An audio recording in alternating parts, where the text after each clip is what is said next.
Здорово, народ, рад приветствовать на канале. Приехала мне долгожданная обновочка этой осени, еще успею я ее опробовать, а в частности носовой GPS-троллинговый мотор Hasen Cayman в белом цвете, вот так вот он выглядит.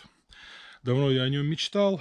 Посмотрим сегодня с вами комплектацию, посмотрим, что положили в комплект, чего не доложили в комплект. Поговорим бегло, почему именно эта моделька и производитель, а не ближайшие его конкуренты из Китая тоже. Ну и о многом другом. Ну давайте перенесемся за стол. Фу, я его раздербанил. Тяжелый, зараза. Пришел просто такая коробка высокая очень, без каких-либо опознавательных знаков. Покажу, что в комплекте. Более подробно посмотрим качество. Ну вот, собственно, сама комплектация.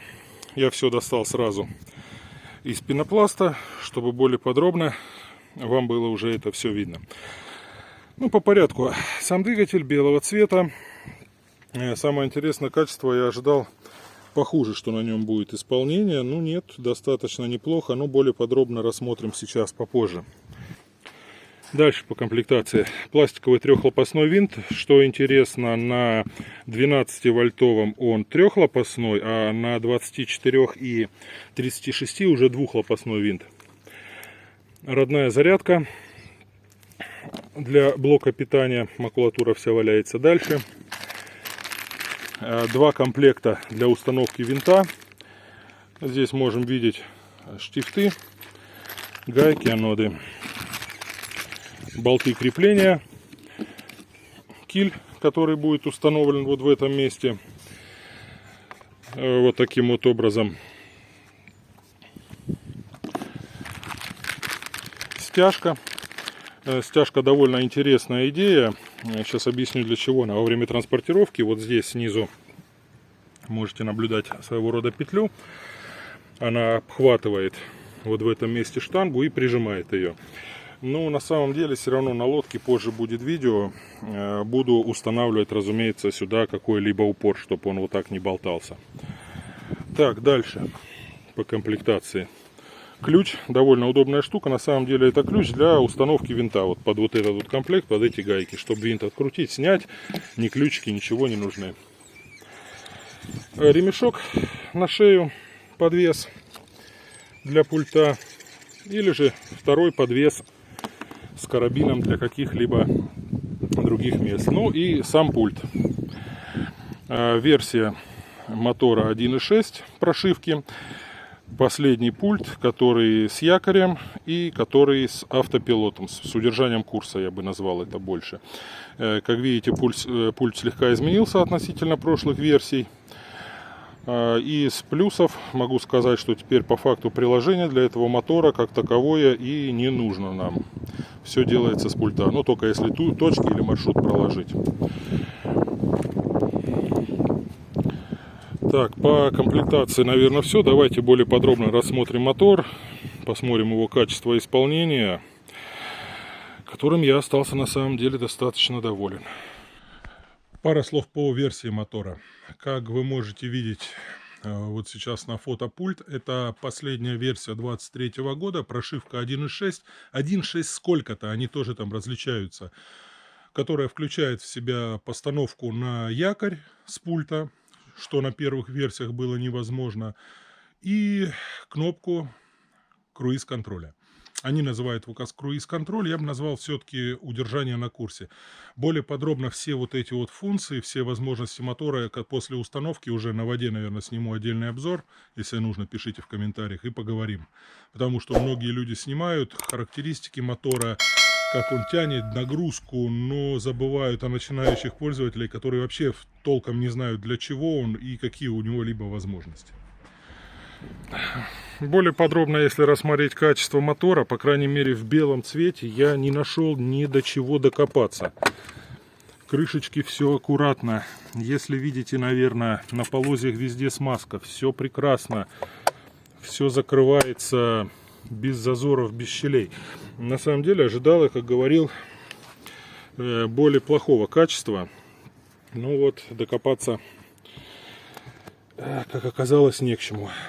Работы педалей. Педаль, как вы здесь видите, двойная для опрокидывания мотора. смазочка, все очень и очень хорошо. По конкурентам.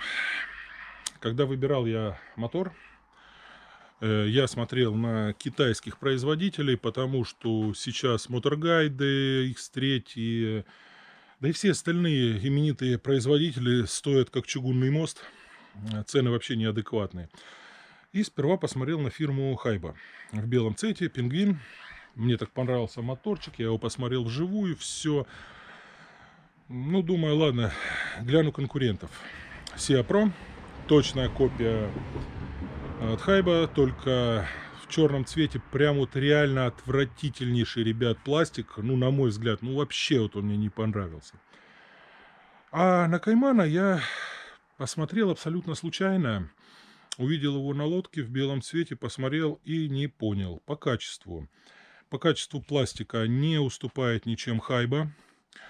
Он такой не гладкий, а имеет текстуру. Вот. По характеристикам он вроде бы слегка слабее Хайба. 55 против 65. Ну, думаю, это процентное соотношение на самом деле минимальное. А подкупил он меня помимо цены, по цене поговорим чуть ниже, следующим. Когда мне втирали про Хайба, что я его должен взять, нет, это хорошие моторы, и Sea Pro, Хайба, это все прекрасные моторы. Дело в цене. Мне рассказывали, что у Каймана отсутствует возможность подключения компаса внешнего. Я расстроился, ну, думаю, вы понимаете про компас. А потом узнал, что он, самый дешевый из этой троицы, единственный имеет встроенный компас. Самый большой плюс перед конкурентами находится вот в этой вот голове. Помимо GPS, который есть во всех моторах, моторы Haswing Cayman оснащены компасом по умолчанию. Что дает нам компас? А компас нам дает довольно неплохую экономию. В смысле, покупать его не придется отдельно, в отличие от конкурентов. Он дает нормальное ориентирование в пространстве на север, движение по круиз-контролю и прочие интересные плюшки. Ничего докупать к нему не надо. Не надо тратить дополнительные, я условно говорю, 10 тысяч рублей. Не знаю, честно, сколько компас стоит на Хайбе.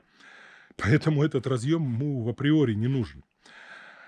Также подкупила на самом деле возможность управления со смартфона. Подключить китайца к холотам невозможно, к холоту вот этого Haswing. Минус, да, минус, но и цена. Цена, ребята, конечно, перевешивает все.